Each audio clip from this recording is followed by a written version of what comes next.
Ok, très urgent. Cette vidéo doit être envoyée à Joseph Kabila parce que son message doit l'interpeller. Bandeko Balandi. Vous devez lui envoyer ça. Il doit regarder combien Aza poignardé par Nanga. Tokotiela yeba élément. Botinde Kanambe, botinde donc vidéo Ezae Bandeko Balandi. Bonjour, bonsoir. C'est la dernière partie, je pense, la troisième et dernière partie, comme aujourd'hui on était au four au moulin, pour vous informer en temps réel ce qui se passe à l'est du pays et généralement dans notre pays, Bandeko Balandi. Je crois, minute mouke, et ça moi flash. Mais il faut vraiment vous partager les bottines les images oyo et comme la vidéo et comme la. En même temps, ça doit beaucoup nous aider pour comprendre comment les choses sont en train d'évoluer facilement. À quelques jours, comme je l'avais déjà dit lors de la première partie de notre programme Bimba Bileja, à 6 jours de la signature de l'accord de paix, le Rwanda s'est préparé déjà à saboter cet accord. Cet accord, bien sûr, au Rwanda est en train de se préparer. Entêté par Joseph Kabila, entêté par la France, la Pologne, j'avais parlé de 4 pays, effectivement, et sur base aussi des soi-disant conclusions des consultations que Kabila avait trouvées. Mais dans ça, je vais vous expliquer une chose. L'ignorance tue. Ce qui continue encore à ravager, à tuer davantage notre population, c'est l'ignorance. Nous sommes dans une ignorance la plus totale. Kabila est au courant de tout. Ce n'est pas pour rien que entre Bangona Nanga et Bebanaki. Bolanda makambo bazoko sabino wana tena media. Batu na bango ba pilile ba media bazanga ba TikTok partout na ba YouTube tout bazo expliquer bino ba contour non Kabila bazan bon terme nanga tout ça. Ba Bebanaki sur Matali Mbongo. Maintenant quel a été leur plan qui a fait à ce que Rwanda a mekako bouger mon mouke mais a vu déjà Egogo. Il y a États-Unis. Malgré ma manœuvre na bango, mais c'est pour cela que j'ai dit botine de les vidéos à comprendre toutes les étapes, comment je vais les énumérer et y a mon ça la analyse à comprendre. Revenons d'abord à l'origine. Une émission a été produite ici. Je vous avais expliqué combien d'Anga avait escroqué Kabila à la hauteur de 4,5 milliards. Alors, Kabila venait régulièrement à Goma pour évaluer la situation. À un certain moment, il a vu que trop c'est trop. Koya kanenga za koya yenet mtoazo fodé tout ça mais il faut y siko en personne. Nyonso wana po à mon réaction ya gouvernement congolais, to gouvernement plutôt réaction à Kinshasa. C'est alors qu'il est venu dernièrement. Namaema soit salaki. Il était convaincu na ba élément nyonso parce que le tout premier jour à Kitaka kendaki na Rumangabo. Je vous avais expliqué les seuls militaires soi-disant wakutaki na Rumangabo, ezaki poigné ya ba recrue Oyo nanga lokota ki nanko na makasi. Il m'avait promis de m'envoyer les images. Aujourd'hui, nazana ba images. Et quoi la kinga depuis le binabutu. Mais je n'avais pas encore bien traité natalité. Na kota lango vers nabapoko. C'est ainsi que na lobby. To clôturer partie à Lelo. Lelo ezali lundi, le 9 juin 2025. Alors, nabito clôturer yango pona tiela bino. Comme ça, vous comprendre makam nyonso nazako yebi sabino place to komi. Nanga compter sur batu soi-disant ba recrue naye. Ezalaki mwandambu ya batu moko lokotaki ba jeune ya Minova, Bazali, ya Masisi, ya Goma, na Katindo, Kankatindo, na bazalaki kili bazaki tellement ebele. Mais oyo image boko mona pe boko yoka lelo, ezali ya échantillon ndambu kaka. Kabila tali na Rumangabo eloko ezalaki te. Nanga kosa ki eke no ba mongo nyonso tozali ko sala o ba bengi prise en charge ya ba élément. Kabila tuni mais pourquoi il y a plus d'avancée? Abaki sela ki bango na ba mongo ba avancer vers Kisangani Walikali ba mata Kisangani. Sorry, koto ba fongola na front sud ba kendeti Uvira. C'est impossible pourquoi? Parce qu'ils n'avaient plus d'éléments. Les éléments qu'ils ont, ce sont des Rwandais qui sont aujourd'hui sommet ya kozonga na mabele na bango. Balongwa boyoki presque ba organisme to ba organisation nyonso bazali ko réclamer le départ ya troupes rwandaises sur le sol congolais. Alors c'était pratiquement impossible balongo la ba troupes na bango batinda bango batinda bango na ba ligne de front ba continuer ko ça la percée malamu kutu ba bomba bango esika moko net na ba Goma na ba Bukavu ba kwen wana poso bayoki kono eyindi Malamoko, bakatisi bazongi na Rwanda. Alors, les militaires qui devraient continuer à faire plutôt la percée selon Bango, bazala quitté. Nazoti que binoka moi extrait d'abord mouké Bolanda. De 1, ba militaire ba jeune na biso bokomona ba jeune ba capturaki na makasi. Ba jeune kutu ba yebe ba innocent ngani ba kangi bango ba kekolatsa bango ba tenu. Botala conditions dans lesquelles ba tchaki bango. Des deux bokomona mobilisateur na bango tata mo mukolo. Tant l'attaque verse tout quand c'est responsable. Bokomona ye awa. Maintenant, vous allez comprendre maintenant ce qui s'est passé. Oui, et bombamaki na sima ya makambunyo soana. Nde Kabila skoko ya comprendre carte oyo ndanga zali ko jouer ye et que ba élément nyonso nanga yeko yebi setango yaki na goma eza lukuta.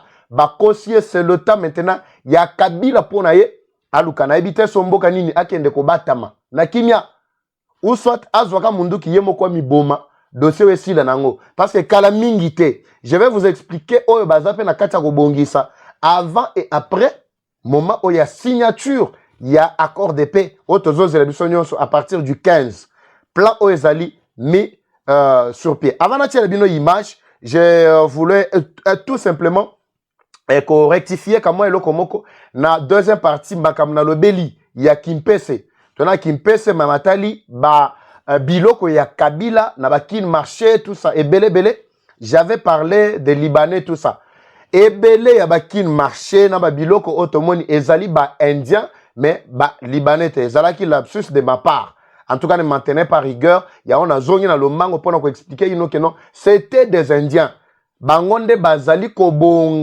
kobongisa kolesa Kabila kozongi sele santé kitoko. Midi pourquoi c'est ce qui se passe c'était les indiens ba libanais effectivement à un certain moment ba libanais pe ba sopanaki mais batu o bazali ko sala ko lesa Kabila ba kin marché ba HJ ba bilo onyo se belo bomoni wana ezali ba indien et non les libanais to ebi bazaka ba bâtiment bomoni juste en face il y a ISC quartier bomoni wana kitoko wana ce sont des libanais mais en réalité ba o bazalo kola vraiment Kolé Sakabila, Kopé se santé kitoko. Ce sont des Indiens. Ce n'était qu'un lapsus de ma part. En tout cas, je tiens à m'excuser.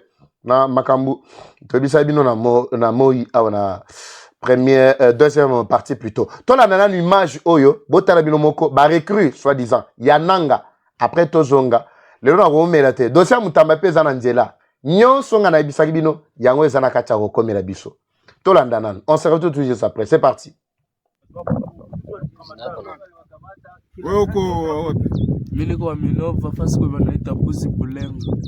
Walikukamata na mona gani? Walikutana mkanisa wakanibeba kinguvu. Wakatubeba mu maformasio zao. Mais leo hii tumebatoroka tuko na bandugu yetu. Mimi niko mtoto mkwa Katindo. Ile sawa balifika Goma wakaingia muka. Mimi mtoto soda wakanyamuka wakafumaka wakatubeba mimi na wakafikia mkote kwenda kule chanzo sasa mafunzo yao si tulizoe ndio tutawatoroka na mimi mtoto soda kwa pale mkakatinda mimi ndio ingia tukaenda kule kwa region wakafika wakabana kumugoma ndio wakatubeba na shehe kule chanzo. Lakini leo sasa tumefika huko sisi tunaona wanatutesa sana, tunaona tumetoroka tunakia mwenzetu, tunaona ile maisha yako maisha kuishi wewe basha huwa bamoya kule tulikuwa nao kama tunatoroke tutukie huko. Mimi ndio Beno mtoto kwa utembo batuta kumiti tuna ku meeting tuna meeting yao après meeting wakatufungia mustari wakatubeba ukuchanga tukateseka. Formation tunafanya mais watu ni wateshi tunaona hapa tutaweza tukatoroka tunakia huko kwa ndugu wetu bado proteger mzuri afai tutatumika na ndugu wetu Mungu kubariki tuishi tunafasi. Sasa usema unasema bali wakamata sema bali wakamata ukingufu kupatia kumandi kwa kiwa msana kwa fika wafiki wote wanasema sasa kuzungumza mpasha zungumza mwamuaje hapa mjisikie kama mlisha kuona show msha kwa mkono ya vita sawa ndio msha kwa mkono ya wazee kama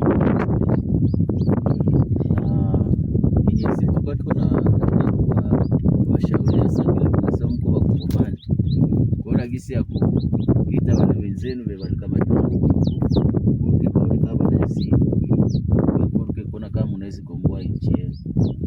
Hakuna siku mtu wa mbali anaweza sema kisha nilikuwa ninapenda kuuliza sasa, wakati mnapigana mlikuwa napigana juu muishie wapi? Watu wapigana hata najua nini, eske mlikuwa na masiraha? walikuwa tupatia silaha mbili wakichako watu basita, tunangala tu pale wakikia take mshini.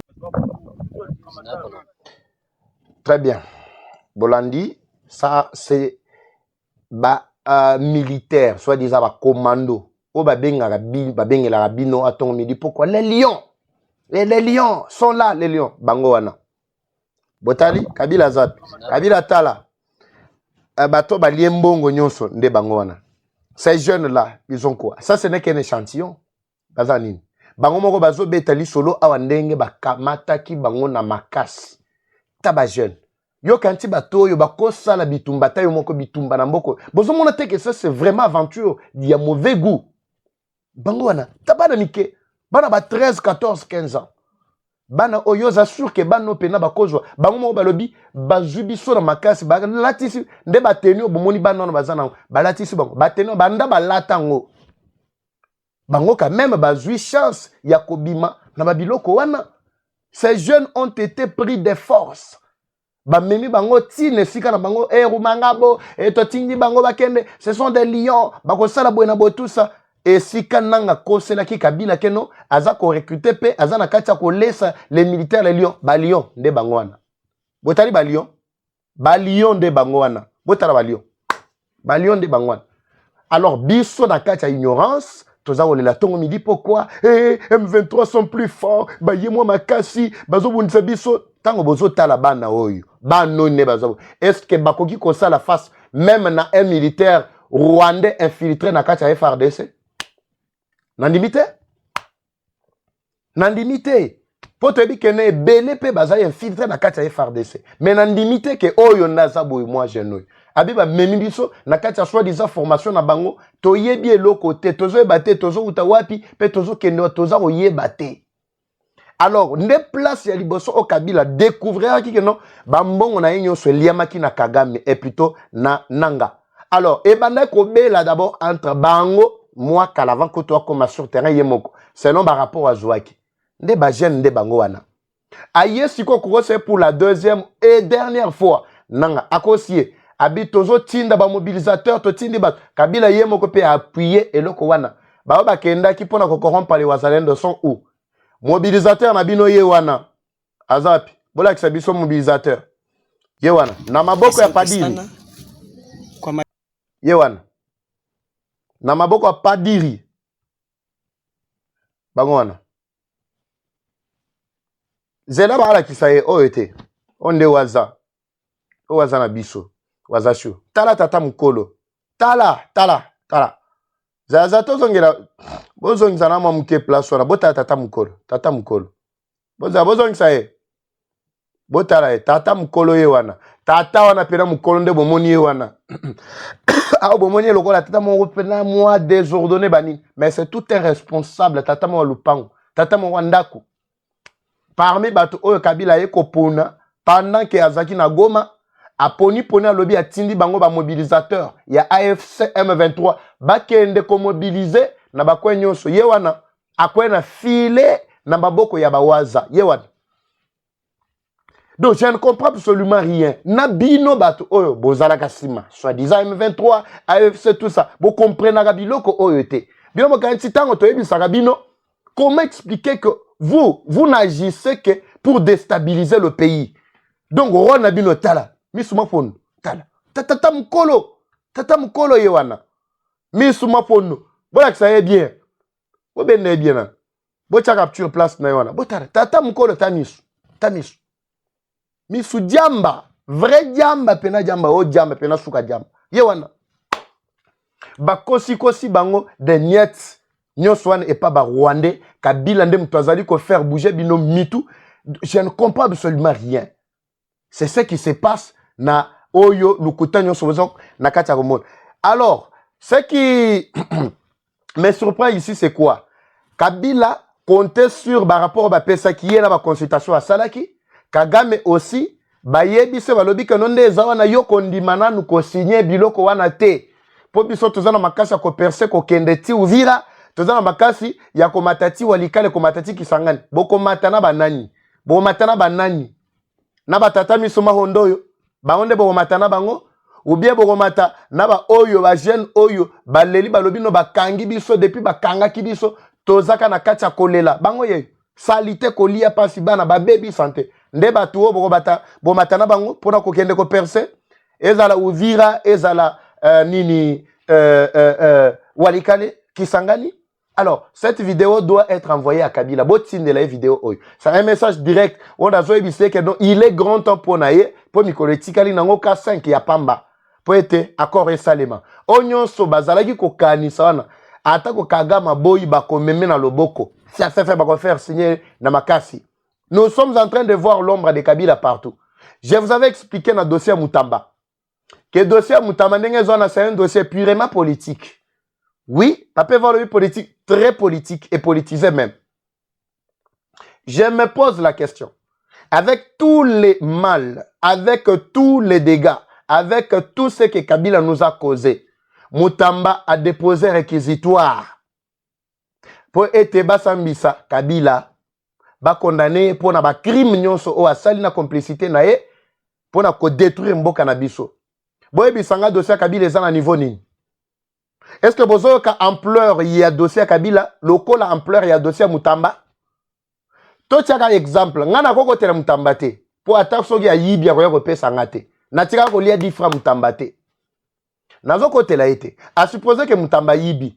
Yebi so yebi sanga urgence o ezali na dossier Moutamba pour être bas fixer Moutamba jusqu'à ce stade.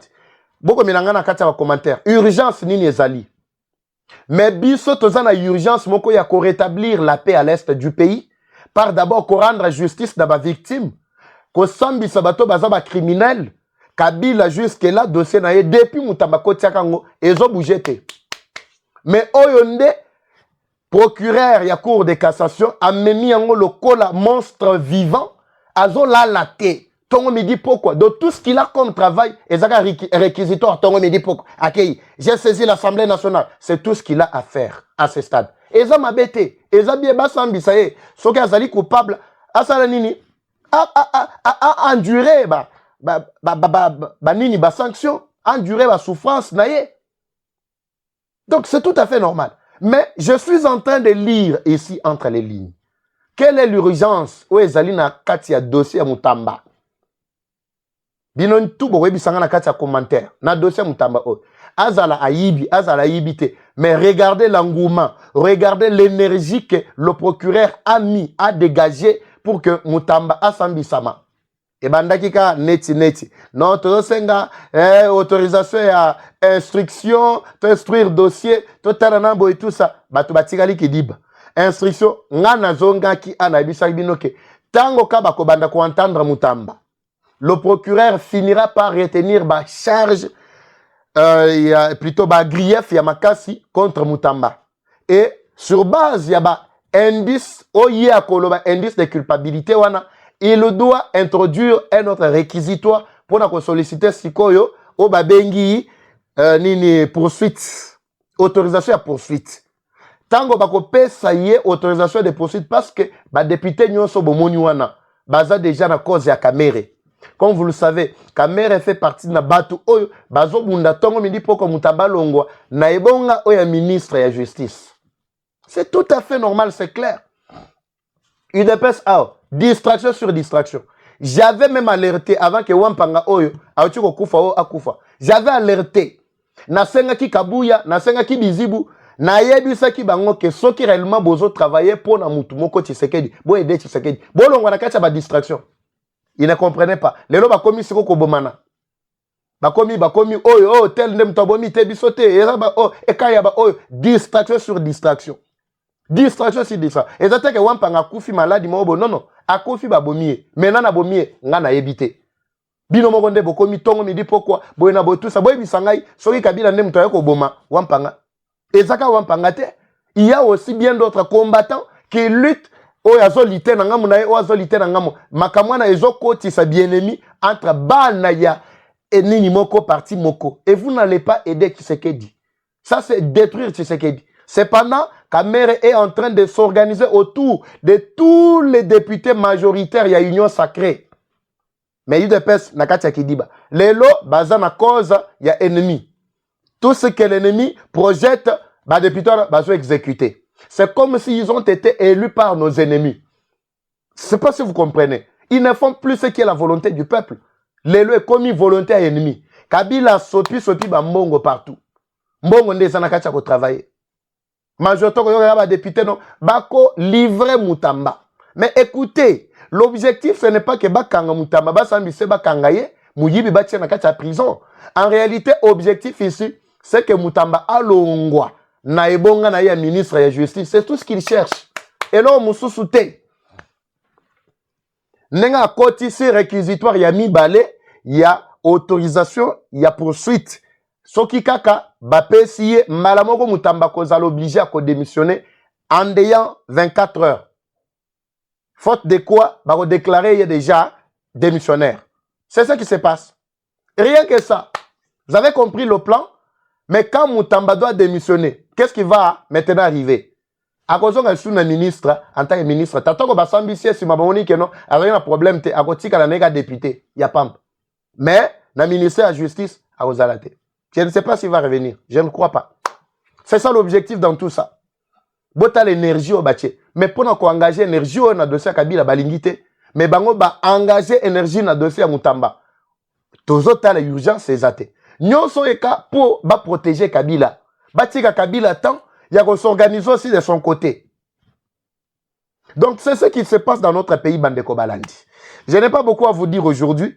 Nasugi Nanouana, lobby, je pense. Je vais revenir avec bien d'autres éléments, Bandeko Balandi.